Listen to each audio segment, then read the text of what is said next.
Vocational education নিয়ে government notification থেকে শুরু করে বিজ্ঞাপন, নিয়োগ প্রক্রিয়া এবং বিদ্যালয়ে যোগদান পর্যন্ত ধাপে ধাপে বিভিন্ন ভিডিওর মাধ্যমে সব ধরনের আপডেটস এই চ্যানেলের মাধ্যমে শেয়ার করার চেষ্টা করেছি। ভোকেশনাল টিচারদের নিয়োগপত্রে যে সকল টার্মস অ্যান্ড কন্ডিশন রয়েছে সে বিষয়েও আলোকপাত করার চেষ্টা করেছি। তো আজকের ভিডিওতে মূলত আলোচনা করতে চলেছি ভোকেশনাল টিচার্সদের নিয়োগপত্রে কী এমন টার্মস অ্যান্ড কন্ডিশন রয়েছে যাতে করে যে কোনো সময় চাকরিতে ছেদ পড়তে পারে। তো চলুন আমরা দেখে নিই টার্মস অ্যান্ড কন্ডিশন হিসাবে নিয়োগপত্রে কী কী বিষয় লেখা রয়েছে। প্রথমেই রয়েছে, if you are found absent from your duty without any prior approval of leave or without any intimation in case of medically unfit conditions. তো আপনার মেডিকেলি আনফিট কন্ডিশনের জন্য যদি আপনার বিদ্যালয় থেকে পূর্ব অনুমতি না নিয়ে দীর্ঘদিন ধরে আপনি অ্যাবসেন্ট থাকেন, এই ব্যাপারটা এখানে বলতে চাইছে। তারপরে বলছে, if you are fail to fulfil, achieve and oblige or adhere to work schedule. আপনাকে যে ওয়ার্ক শিডিউল দেওয়া হয়েছে সেটা যদি আপনি ফুলফিল করতে না পারেন বা সেটাতে যদি আপনি অর্জন করতে আপনি যদি ব্যর্থ হন তাহলে। তারপর বলছে, if you are medically unfit to carry the responsibility of the role assign to you.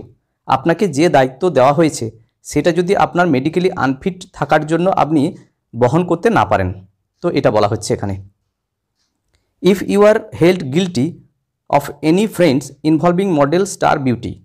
অর্থাৎ কোনো মডেল স্টার এরকম তারকা বন্ধু যদি আপনার সঙ্গে জড়িত অবস্থায় থাকে এবং যে কোনো অন্যায় কাজের জন্য আপনাকে যদি দোষী সাব্যস্ত করা হয়, এটা বলা হচ্ছে এখানে। If the documents or particulars submitted by you at the time of engaging with this association are found false or incorrect।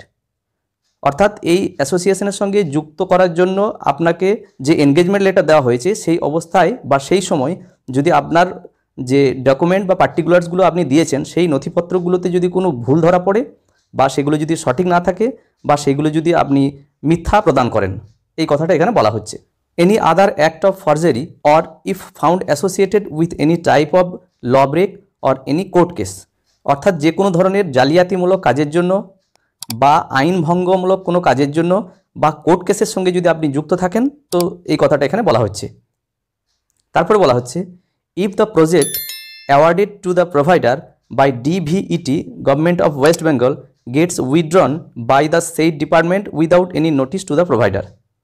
মানে এখানে বলা হচ্ছে এই যে প্রজেক্ট, সেই প্রজেক্টটা DVET অর্থাৎ directorate of vocational education and training Paschimbanga সরকারের পক্ষ থেকে এই যে প্রজেক্টটা চলছে এইটা যদি ওই ডিপার্টমেন্ট থেকে যে কোনো অবস্থায় উইথড্র করে নেয় তাহলে সেক্ষেত্রে আপনার চাকরিতে ছেদ পড়তে পারে।